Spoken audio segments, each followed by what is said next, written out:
from AXA Assistance, Jason Daniels. First, some supporters to thank, and thank you for listening.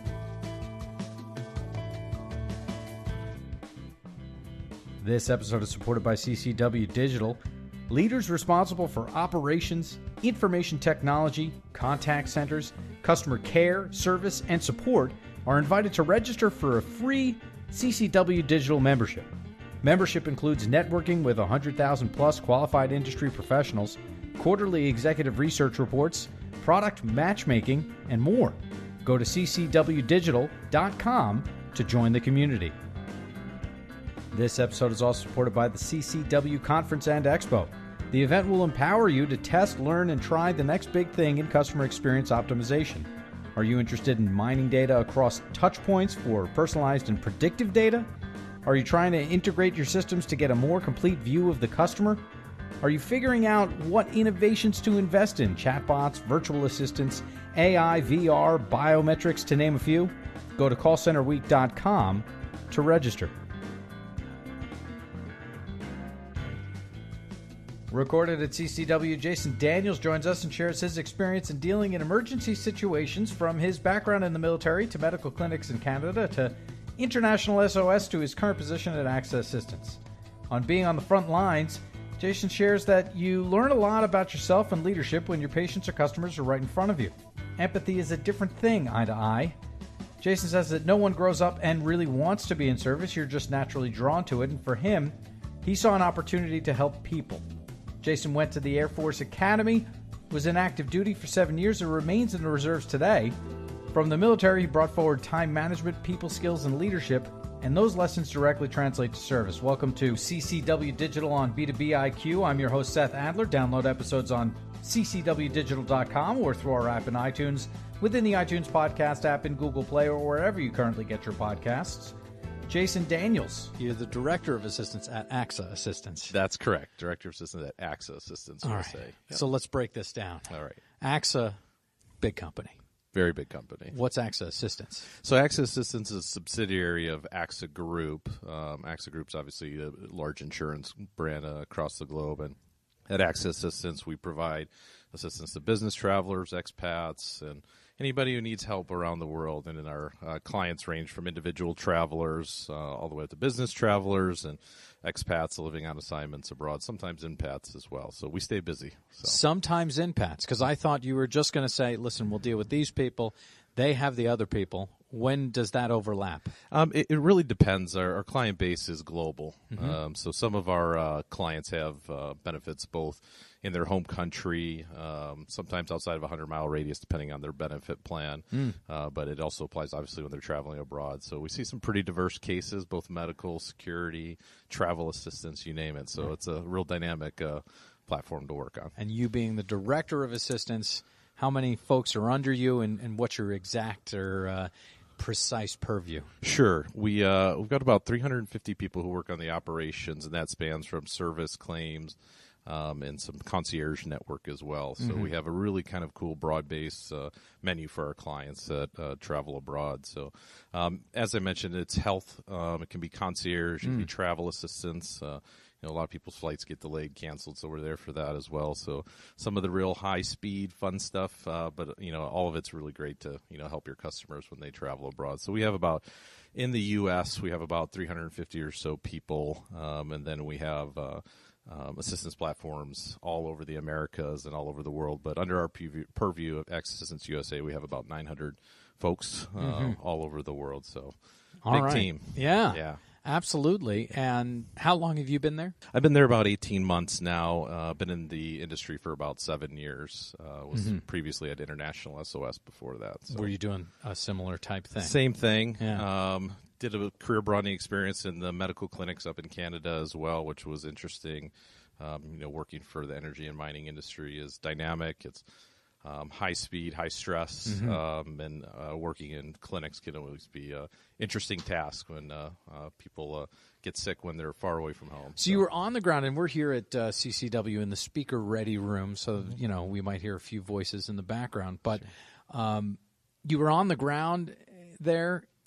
I was. All right. Yeah. And so, in Canada, where in Canada? So we were in northern Alberta and northern British Columbia as well. Okay. So towards the west. Yes, towards the west in the remote oil sands, about 2.5 hours north of Fort McMurray, Alberta, Okay. as well. Banff is near there. Yeah, I had the chance two to Fs, by the way. 2 Fs. Yeah, it's a very strong F too. Sure. But it's Banff's a beautiful place. I also Lake had Louise, I think. Right? Lake Louise, Yeah. Canmore. I got the pleasure of living in Canmore for a year and a half, which was beautiful, absolutely stunning. But this is not, an urban setting.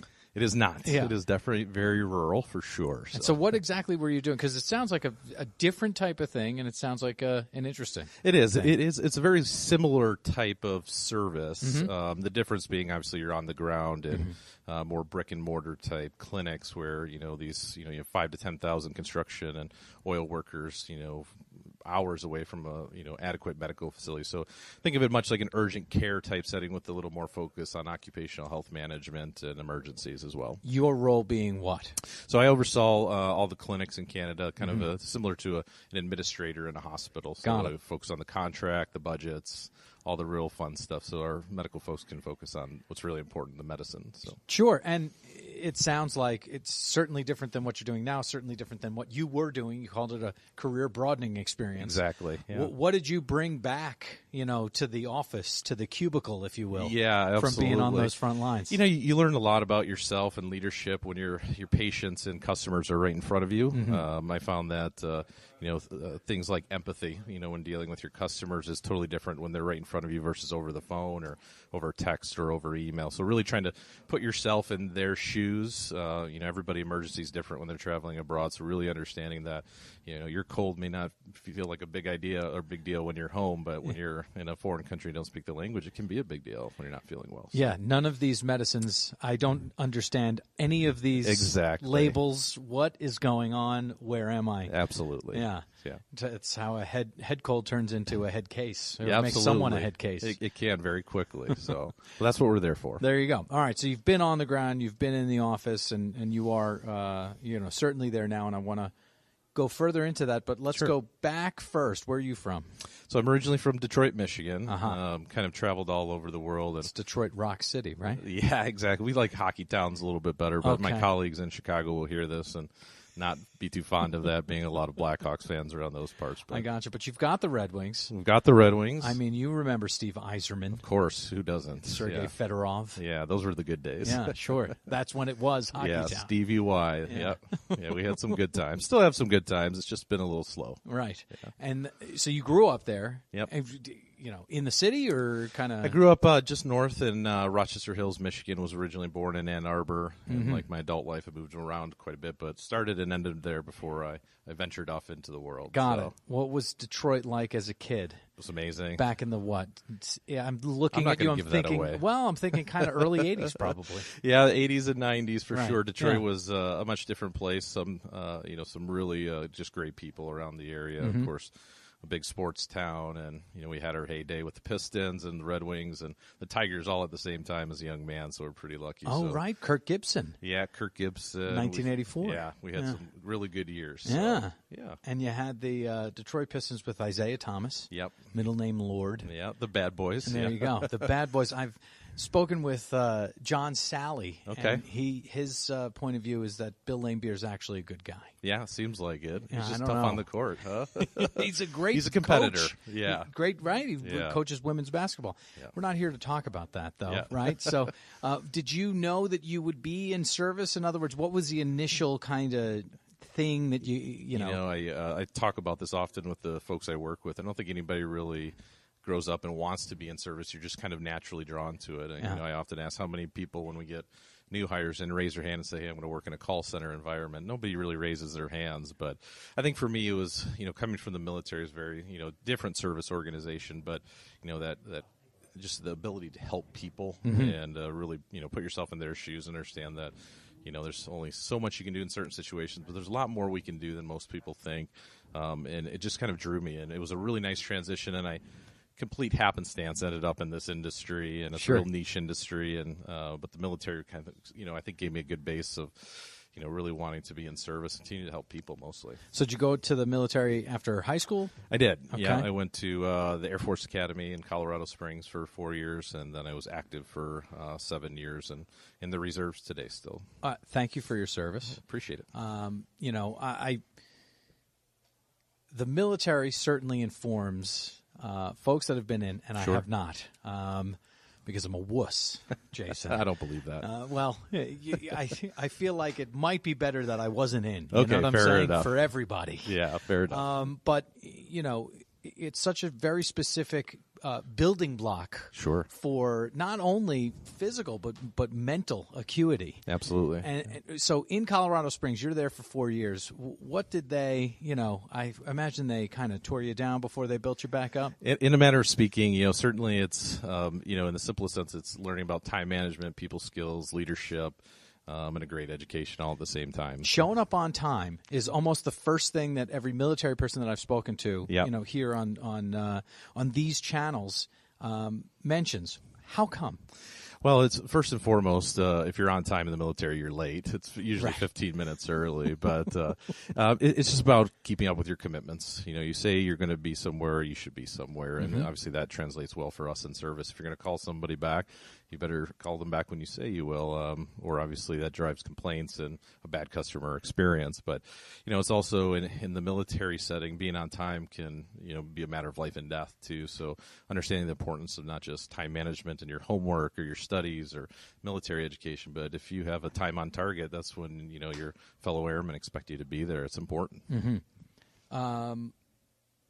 That kind of goes hand in hand with being there for folks and Absolutely. having them rely on you, and talk about that, because you immediately spoke to that when speaking of service and how that relates to the military. So what are we talking about? Well, for most of our customers, as I mentioned before, it's a dynamic environment they're in, whether it's a language capability issue, but we all know what we feel like when we're not well. It's just not a good experience, even if you're at home on your couch. So, for our customers, just being there for them, listening, having the empathy to understand their situation and having a plan and guiding them through that plan, it's hugely important. And if you say, I'm going to have a referral for you in an hour, you better have a referral for them in an hour, or it just compounds the situation. And where is that built as far as military? Can you give us an analogy? Yeah, absolutely. Well, for me, it's, being there for your teammates is hugely important. So, back in my, active days is, it's a huge team effort, and,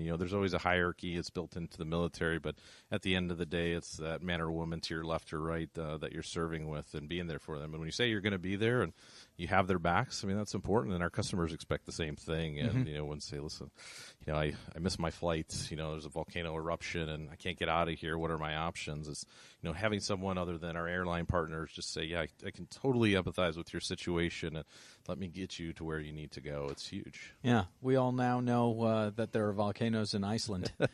that kept us pretty busy, and a lot of our customers pretty busy. What was that, like 8-10 years ago? Yeah, it was in my early days in the assistance Ruined business. everything. Yeah, right? well, it's for huge. Weeks. Yeah, and it's a huge route for the transcontinental airlines that fly through there. So it was a huge mess, but it kept us busy. That's why we're here. So. All right. So, and I want to talk about that, but I want to kind of key in on the military stuff here. So Colorado Springs, they kind of taught you what you were doing. Yeah. Were you an airman? Did you fly? No, well, I discovered early on that I love flying, and then they taught me to jump out of planes, which was even better. So, wow. Oh, you're one of those guys. I am one of those guys, and I was on the Academy's parachute team for 3 years, and got to instruct a lot of great future airmen and soldiers on how to save their own lives after going out of a plane. All right, so instruct us for folks who have been skydiving, folks who haven't, folks who think that they might want to do it, folks who think, I will never do that. Sure. What's the key to pushing yourself out of the plane the first time? It's a really good question. Not to overthink it, which is impossible for most people. I certainly did for about the first 100 jumps, but overthinking it kind of comes naturally. But trust your training. And I learned through the military, which is one of the best organizations in the world, the U.S. Air Force. When they teach you how to skydive and jump out of planes, they teach you right. So really instilling confidence in your instructor and yourself that you can do this, right? And it's just about flying your body, and you're only falling 120 miles an hour. It's not that big of a deal. Right. I mean, it could be worse. And Sure. then how high up are you?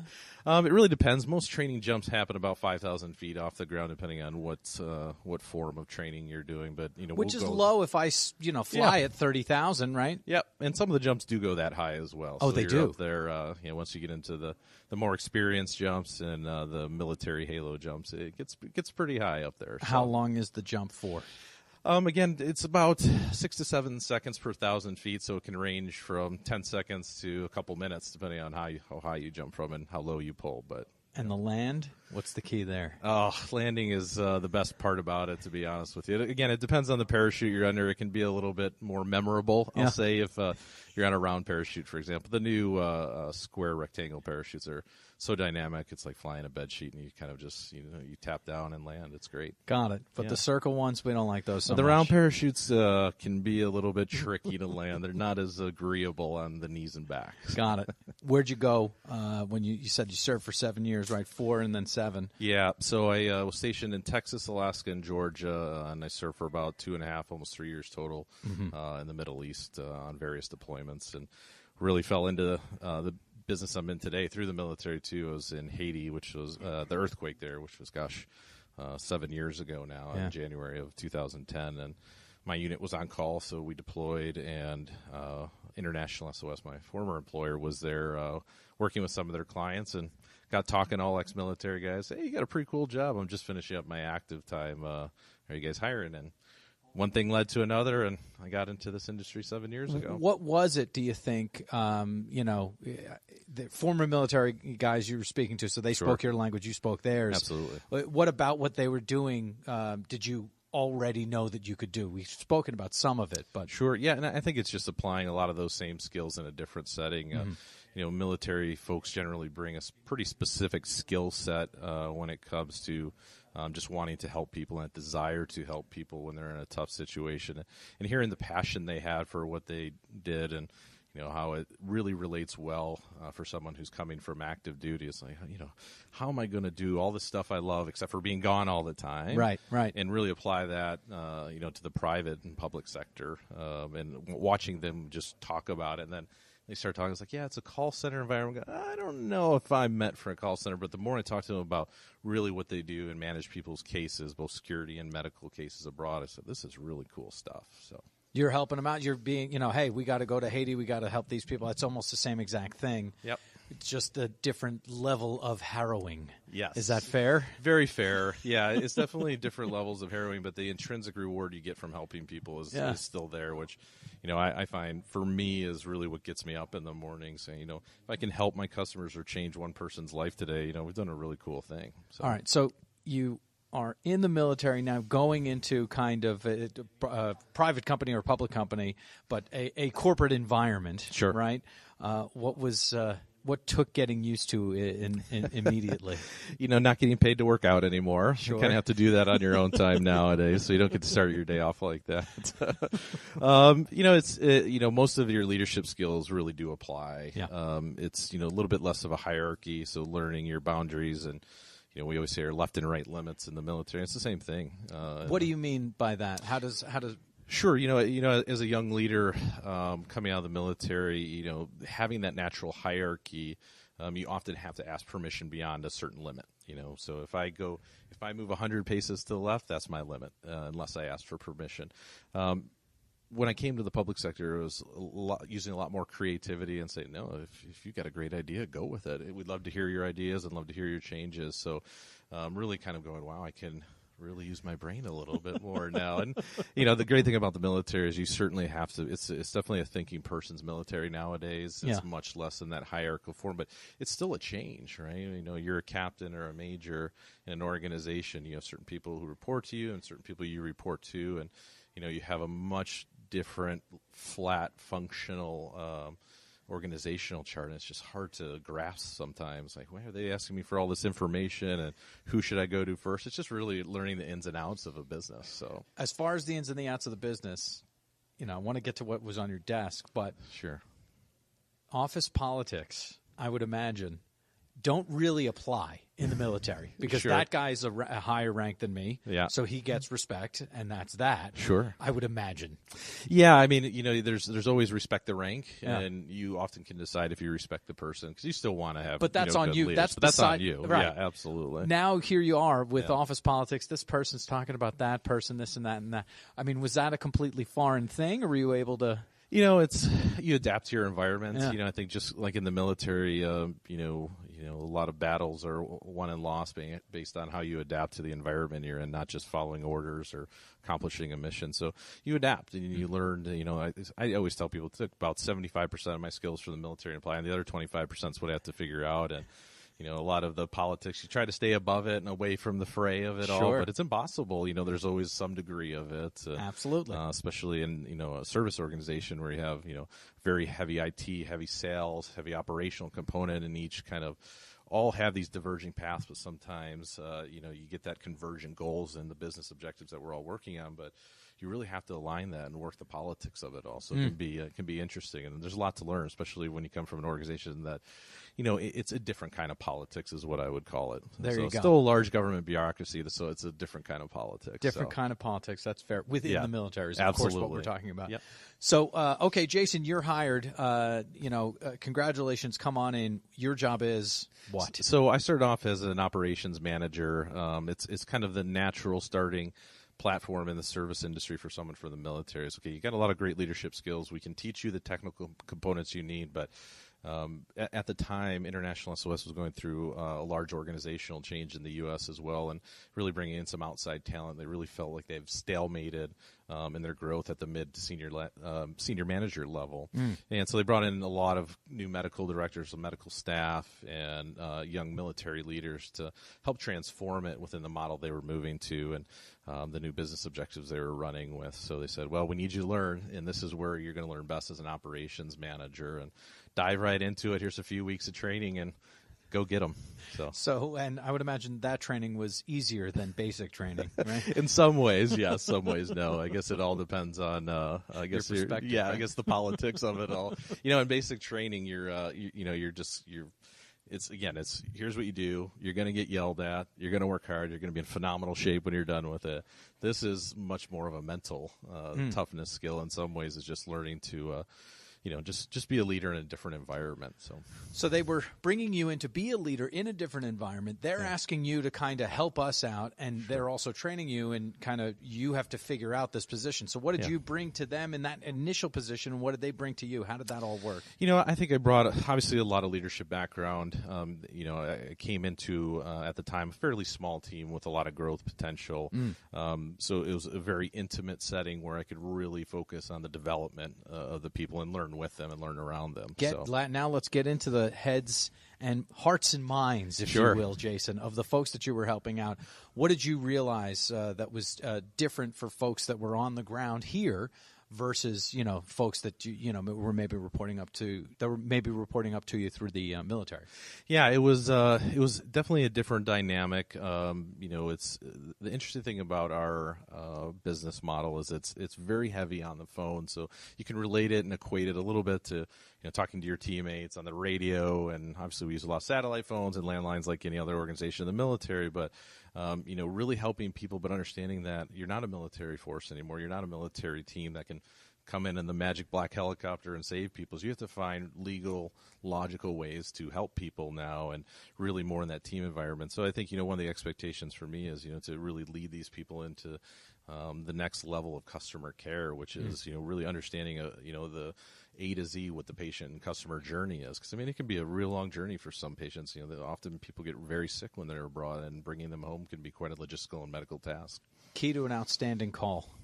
Key to an outstanding call for me, I've said it before, I'll say it again, is empathy. And, too often we are listening to people, we're not really hearing what they're saying and getting the audible and sometimes visual cues if we're using some of our other technologies to really understanding the situation. And it's very easy to be transactional, especially after you've been in the business for a long time. So there's a difference between, for me, from completing a task and really understanding what the customer wants. So really hearing what they're saying is what it's all about. So All right, so you've got the empathy. Here's this person who's on his couch. Here's this person who's in her hotel room. Sure. And we're making it go by making sure that I listen.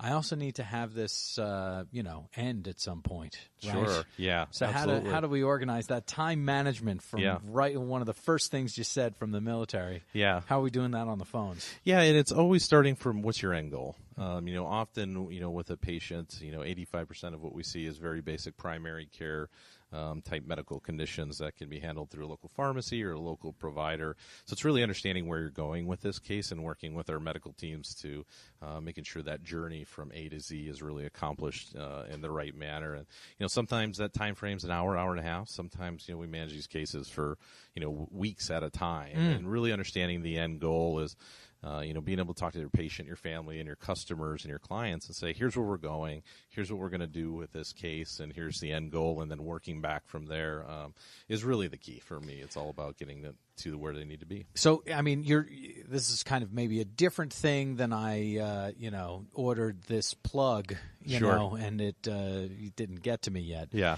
This is, a little bit more intensive, a little bit more involved, and obviously the timelines are completely different. Sure. But how do you kind of put, some sort of barriers around how much time the team is spending on, obviously very important and sometimes life and death cases, but how do you, make it something that's manageable? Yeah, just like anything else, life is about prioritization. And, our business is driven by medical necessity in most cases. Obviously, it can range from security to travel concerns, you name it. But a lot of what we do is, on the medical front. So really understanding, okay, how much time does Jason or does John or Jane need to spend on each case? Really for us is just about, coming up with a plan for the day and saying, okay, I'm here for 12 hours. I'm managing these cases and putting a priority against them. That can be tough because everybody, again's emergencies can be difficult, can be scary, and each customer wants, their time to really understand the plan. So it's learning when to flex, when you can put more people on the cases or take people off if the call volume's down, for example, and it's just managing. And a lot of what we do, and, we joke a lot, but we manage medical care, so it's a lot of firefighting, and trying to put some sense around your day can be tough because, you just start to manage 150 really good cases, everything's on track, and 10 more come in that are high priority. So everything's high priority. It's just really understanding, okay, how can we deliver this for the customer, make sure they're informed, and make sure they have a plan in place. We've talked about you managing customers and that experience. Managing, we talked about the outstanding call, but managing employees, right? I know the saying, if you can't change the people, change the people. Sure. Right? Yeah. But in the military, I would imagine you can't change the people, right? Sure. These are the people you have. Yeah, very true. So how do you kind of bring someone along who is not getting it, who's kind of a problem with the rest of his or her team? Yeah. How do you change hearts and minds within the team? Yeah, it's a good question. Two things for me. I always start off, everybody's different. I think I've seen a lot of really good leaders manage and lead people well, but it's, leading from the front, being able to, do the task yourself. And that can be tough, especially the more senior you get. I'd love to be on every call, but that's just not my position anymore. But it's really giving them the tools that work for me and understanding what works for them. Varying levels of competencies for each person, and understanding what they're really good at and where you can bring them along. And I think that can be tougher than people think to identify. Sure. It's easy to understand if, they're good and they have good hard skills and soft skills on the phones. That's fairly easy to identify, but it's all the intangibles that you get from, a really good teammate that you really have to emphasize. So for me, it's just about development and, understanding that everybody's different. And if you try to manage each person the same, it's just never going to work. And, the second piece for me is, always be a good listener. You have 2 ears, 1 mouth, use them proportionally. I learned that a long time ago as a young officer in the military, and it's worked for me. I've learned that lesson as well personally. So yeah, sure, yeah. So and I do that. Just being a good listener, and again, it's just like with your customers, your teammates are the same way. As you really have to hear what they're saying, and we have a large goal at our company to be an employer of choice, and we take that seriously, and we want our employees to love what they do, not just for AXA, but for their customers as well. One last thing to discuss is the jump from Sure. International SOS to AXA, who found who and how did that all happen? Yeah, again, I had a recruiter reach out to me, and by happenstance, much like it did with International SOS, asking about my network. And, I was at a really good place with International SOS and wanted to hear what AXA had to say more than anything else. And I got to meet some really great people and just really got enamored with the culture there and the drive for change. And, when I was able to express some ideas about the assistance business and, how medicine works when you're in this setting, they were all for it and loved the changes and loved the creativity and not just making change to make change, but really making effective change in an organization. And, I work for a great person named Cassie Brinkley, our COO there, who has just really let me kind of spread my wings. And, earlier I talked about having left and right limits, and, the umbrella I work under now is so much larger than it was before. And it's just being able to be creative and, not, stovepipe any of our employees into a, this is how your mold should be. This is how you should work. It's like, no, lead your people how you want to be led. And she just gives me such free rein to, drive the organization in the direction we all want to go, but ultimately put my twist on it, which has been great. So it's all been about culture for me. And it just, when I went for an interview, I wasn't necessarily unhappy at International SOS. I was very happy. I'd been doing some great things with them and obviously had a great career path there, but it's something felt right about it. And it's been a great 18 months. And look forward to the next 18 months. Yeah, absolutely. And you kind of mentioned, what you are responsible for. Sure. And you're mentioning, who you report to and how that all works. I wonder how you approach a day, a week, a month, a quarter, a year. Sure. That, whether it's Monday morning or, the first of the month. Yeah. Or, what are the kind of keys to success for each of those time periods? It's a good question, and it can be tough, especially at the strategic level when you're looking 2 or 3 years down the road. What does AXA Assistance USA look like? And we've done a much better job over the last couple of years of trying to plan for that. But when you break it down as something as simple as what am I doing next Monday, it can be 90% of your plan, and you only get 10% of it done. And I always leave a little room for the fires, but it turns out usually those fires are a little bit greater. And often it's aircraft gets delayed on an air ambulance, which is thankfully pretty rare, but these fires do pop up and we have to make logistical changes, and maybe there's a medical component to that. So it can be difficult. The day-to-day piece is difficult, but really trying to plan out. And just like I do with anything else, it's all about working your way back. Here's where I want to be in January 1st of 2020. What do I need to do now to get there? And finding a balance between being great case managers and driving the change we want to get to 2020 can be a tall order, but it's, I think, someone in my position specifically, it's a perfect spot to be because 50% of my day on Monday could be strategic objectives. The next day could be 90% very tactical, and we have so many cases going on. They need my hands in the mix as well, which sometimes they like, sometimes they don't. But it really depends on the day, and that's what makes it fun. And I love it is being able to say, what did you do this week, or what are you going to do this week? And sometimes I'm okay with saying, I can only give you about 25% answer of what I know for sure I need to get done strategically. The rest, it's going to be a fun week. So. The rest is up to fate. That's right. Yeah. Fantastic. It does sound like you're doing what you should be doing. Absolutely. Yeah. So I've got 3 final questions for you. I'll tell you what they are, and then I'll ask you them in order. Great. What has most surprised you at work along the way? Okay. What's most surprised you in life? And then on the soundtrack of Jason Daniels' life, one track, one song that's got to be on there. First things first, though. What's most surprised you at work? People. They always surprise me, and usually in a good way. From our employees all the way to our customers. I've really enjoyed it, and it's a bit nebulous coming from the military because you kind of know what to expect when you have a 90% plan. You get most of that 90% because it's very structured, but just people and their ability to accomplish more than they think they can, and watching the intrinsic rewards they get from accomplishing those tasks is certainly, I think, the biggest surprise, and a good one too. So, were you? I mean, way back when, you seem to really like people. I do. And most of them. Right. Yeah. Sure. Sure. Of course. Where do you think that's from, though? I have no idea. I've got a great family, great parents, good upbringing for sure. But, I think the military also taught me to, always find the good in people. And it's just fun and enjoy your life. It's too short. And, I like helping people. And, when I go home every night, look myself in the mirror, I'm doing good things for good people. And, sometimes I do more for my teammates, sometimes I do more for customers in any given day. But that's what either gives me a good night rest or keeps me up if I know I've done enough, or if I haven't. And if I haven't, let's do more and help our customers out. Let's get to tomorrow. Yeah, exactly. What has most surprised you in life? It's the most surprising thing in life. I could name a couple of things. Common Core math is the most surprising thing in life for me now that my kids are starting to do it. I thought I was good at math, and now I'm learning Common Core math again.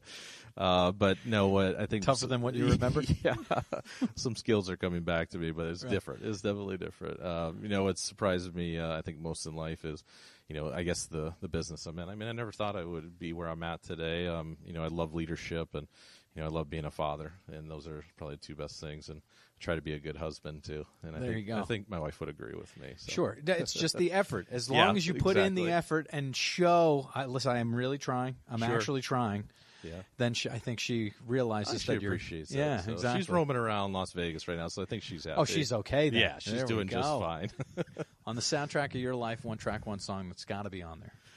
Oh, boy. Well, I think I could always go back to all the great military Jodies that we've listened to, because it kind of always kept me in step. And, keeping in step in life, whether it's being a father or in business, is important. And, as I mentioned before, it can be tough to plan a day, but if you stay in step with what you believe in, the military Jodies, what do you mean by that? Oh, listen, I mean, when you're marching along and you hear these formations going down and all these great military Jodies, and a lot of them are, a lot of history behind them, and a lot of successes of the military. Can you give us a sense, right? Oh, man, not on a recorded line. You wouldn't do that. You don't want to hear me sing.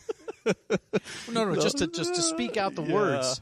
So I wonder, because I'm sure that there's probably some foul language probably as well. Some stuff. Well, we've cleaned them up quite a bit, but my favorite is "Hey, hey, Captain Jack" for obvious reasons. Sure. I was a captain, and my nickname was Jack. So it starts out with "Hey, hey, Captain Jack, meet me down by the railroad track." So there we go, and we can look that up, I'm sure. Yeah, I'm sure you can. Jason, I appreciate it. It's been a pleasure, Seth. All Thanks right. for having me. Get back on the phone. I will. Thank you.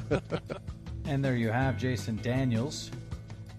You heard him say it. In the military, at the end of the day, that man or woman to your left or right that you're serving with and being there for, when you say you're going to be there and have their backs, it's important.